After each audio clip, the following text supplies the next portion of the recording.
এই হচ্ছে সেই মালটার বাগিচা।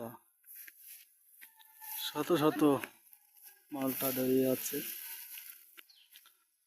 এটা হচ্ছে মাগুরা জেলার মোহাম্মদপুর থানার বালিদিয়া ইউনিয়নের পার্শ্ববর্তী গ্রাম কলমধারী। বাগিচায় লোক আছে,